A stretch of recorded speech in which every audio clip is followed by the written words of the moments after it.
Hey there guys, this is Malorian and this will be a Warmachine 101, and what we're going to be talking about today is custom scenarios. Now this really was something that played a bigger part in Warhammer Fantasy. I saw it a lot more, but you sometimes see this in Warmachine as well.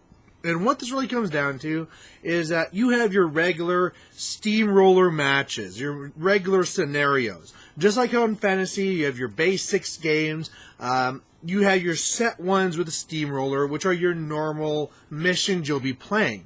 However, be it for a friendly, casual gaming, or a campaign, or a tournament, people like making custom scenarios. They're fresh, they're new, and they're sometimes use wild new mechanics or mechanics of the game that were already present but very rarely seen. So for example, maybe in Warmachine, this could be bringing a lot of stuff with doing with trenchers.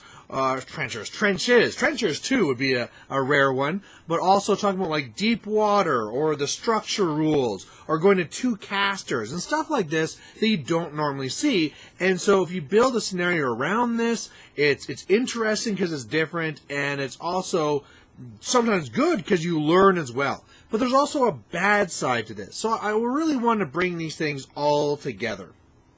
So first of all, what's an example of a custom scenario? Well, there's almost 2 types of these as well. There are the official custom scenarios.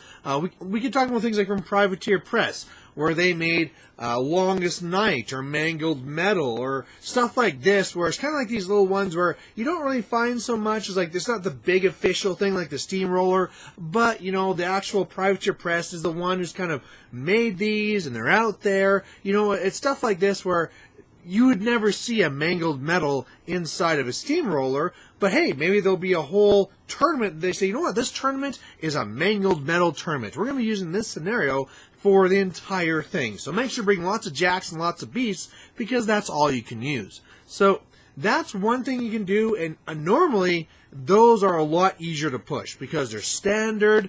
Even though they're not routine, they're semi-legit because they actually came from the source. Another one would be ones where people just make up themselves. And these can be the really fun and interesting ones. One of the ones that I made that were really interesting was called Blitz the Bomb Field. And in this one here, there was the big circle on one side, and there's a little flag on the other side. And you can only score on the zone. So 1 for controlling, 2 for dominating.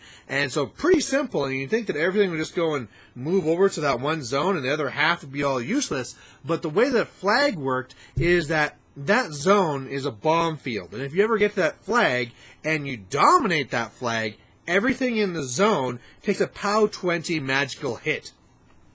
So you have to kind of watch that flag as well, because your opponent can at any time decide like, oh, things aren't going my way, boom, blow up all your stuff, and things can change very quickly. So it's a very interesting scenario. It's different, but there'll be different types of people. Some people really like to see these different scenarios. Other people don't. And that's really what this thing's going to be coming down to, is that at the end of the day, you might really love the idea of this custom scenario, but you have to sell it to other people to play it. This is like the thing with fan fiction, right? Be it with Marvel or Buffy the Vampire Slayer or whatever, there's a lot of people out there that have their different ideas about how this would be a cool episode, or maybe they run some fan fiction down or whatever, because they believe in their minds this would be the coolest thing ever. And it's the same thing for these custom scenarios. Like for me, like, no, it'd be awesome, this exploding thing. But all of a sudden you need to sell other people on this too.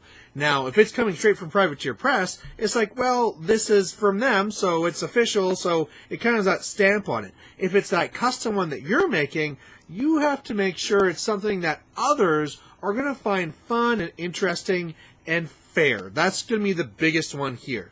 And really, in order to do that, to make sure it's going to be fun, well, that's going to be subjective. So really you want to do something that's different, and that should really bring up the fun part, right?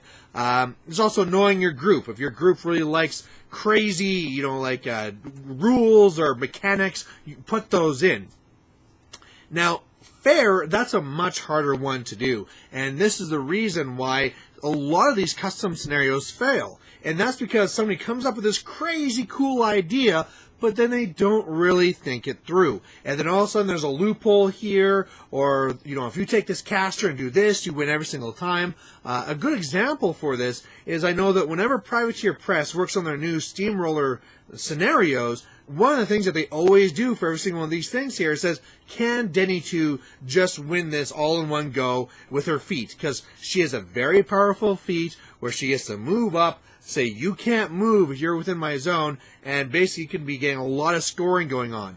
And so you want to make sure that to stop this stuff, that maybe zones are more spaced out so that she can't control everything, that maybe you're not giving away too many points at once so that she can't just jump in there, get lots of points, and win over 2 turns, where she scores and you can't move type thing, so she scores on your turn. It's stuff like that you really have to think about to figure out whether this is going to be fair. Because if you don't do this, and all of a sudden it turns out that, it turns out that if you just do this, you win easily, then it's not really that fair. For example, another one that could be very often seen as a custom scenario could be something like King of the Hill. You go and you put a circle in the center of the board, and you say, there you go. It's very simple, right? You get 1 point for controlling, 2 for dominating. How is this not fair? Anybody can be doing this. Well, where this comes up is, let's say, maybe about Colossal. Colossal puts his foot inside the zone and says, all right, if you can't destroy me, you can't win on scenario. And sometimes your army can't destroy a Colossal. And you should have another way of winning. Sure, you could always be going for assassination, but that's why a lot of these scenarios are set up with multiple places to score, so that if one storm wall goes into one zone, you can always score on the other one. And that flags and stuff like that are far enough apart that you can't be contesting both of them with one model. Sure, someone could be bringing in 2 storm walls, and then that's a whole different matter, but it's that type of thinking you really have to apply. And one of the things you might need to do this is that if you're not experienced enough to know, like, okay, does this kind of fit the bill, you might want to really spread this scenario around. And this can be a real big problem for some of these TOs that want to do this, because they want to keep it secret. They want to wait till the day of the tournament and surprise everyone, and let's see how the scenario goes. But then at that point, it's too late. If there's a loophole, everything falls apart. For example, here's one that I had the same thing. I really want to keep this secret because it's going to be really fun. This is one back with 40K where you're trying to capture this bridge on the other side. So there's an attacker and defender, and basically there's this zone that you needed to keep the enemy out of, and if they got X number of units into this zone, you just lost. Well, I kept it a secret. I brought it to the day of the tournament. Lots of people thought it was interesting and fun. However, the one guy that was up against demons, and in this edition, demons just like teleport down from the sky and appear, well, they just appeared in the zone and won. So this was something we're like, oh, we didn't really think of this. It kind of really broke the system. However, if I would have talked to different people that I knew were experienced and say, okay, here's this scenario. What do you think? And maybe even try it, and we'll see what happens. This is playtesting. This is what Privateer Press does with all the scenarios to ensure they're fair. Because if this is going to be for a tournament and people are going to compete, they want it to be fair. Otherwise, you might just walk in, draw straws. Oh, I got the long one because I got lucky. And it could be, I know that's an extreme example, but it could be viewed like this. And you really, really, really want to avoid that. Now, keep in mind, the level to how fair everything has to be can greatly vary. If for some reason you're making custom scenarios for this ultra legit, masters type thing, probably that doesn't even really fit, right? A lot of these custom things are not supposed to be like this. It even says in the masters packet you have to use the master scenarios. So this really isn't even an option you should be looking at. And then you just got to start bringing that back. Okay, what if it's a fun store steamroller? Okay, well, you can mix things up again. You want things to be a little bit more fair. But, I mean, it doesn't have to be perfect, right? Just fairly fair.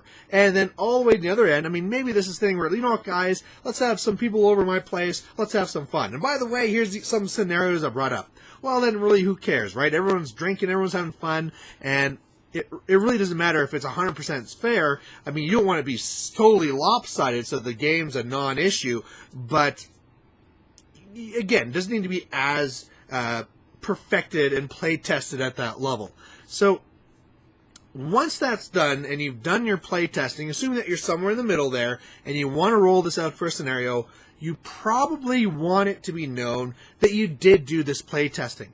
Because if you are ever that guy that walks into a tournament, you see this custom scenario, you lose because of whatever, you might start saying like, oh yeah, this is just some stupid custom scenario that wasn't even play tested. Well, first of all, as a TO, you should be letting people know to expect that this is not going to be regular scenarios, that this is going to be custom scenarios, because there will be people that they'll throw off, and you want that to be out there. But plus that, you want to be giving them the confidence saying, and by the way, we have put this through a committee of people who looked at them, they've been play tested, and we're pretty sure all the bugs are worked out. You know, all of a sudden, if I'm a person that's maybe thinking that I don't want to go this steamroller because it could be a total waste of my time because it's something weird and crazy. Oh, it's been play tested and went through a committee. Oh, okay, well, I could see me going to this now. So that's something you can really be looking at then. Pass this to clarity. Clarity. Even if the idea of how you wanted this scenario to run is 100% clear in your mind, when you explain it to somebody else, that might not be the same way, right? For example, in this scenario, the idea is that there are 3 flags across the center line, right? Pretty simple. You could control or dominate either of those for 1 point. That's incursion, right?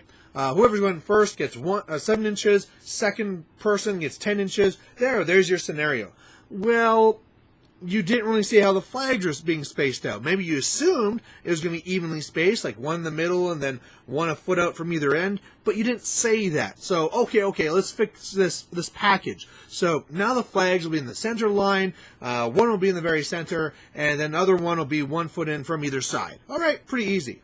Well, again, somebody else could maybe misinterpret this wrong again and cut it up and down the middle. I'm not being silly here, guys. I ran these scenarios and had people super confused over things I thought were super clear, right? And so something you might want to really do with these custom scenarios, especially when there's different deployment and different zone placement and stuff like this, is really make sure that you have a map. Something that you can put down on the sheet that not only explains how it works, but they can visualize and see, oh, this is how I'm deploying. Oh, okay, this is where the flags go. And it just makes it way more clear. So either way, at the end of the day, you know, custom scenarios aren't a bad thing. If you play the same thing over and over again, it can get stale, and sometimes it's good just to have some fun. It's just, if you're going to do those custom scenarios, make sure you play test it, and make sure that you do a favor to yourself, that you put enough work into it, and make it as clear as possible for those who are going to be using it, so that they're not going to be walking away thinking, oh yeah, stupid custom scenarios. So there you go. Thanks for watching. And hey, if you yourself have any custom scenarios you've ever made, you know, let me know. I love learning this stuff. And otherwise, I'll catch you later. Bye.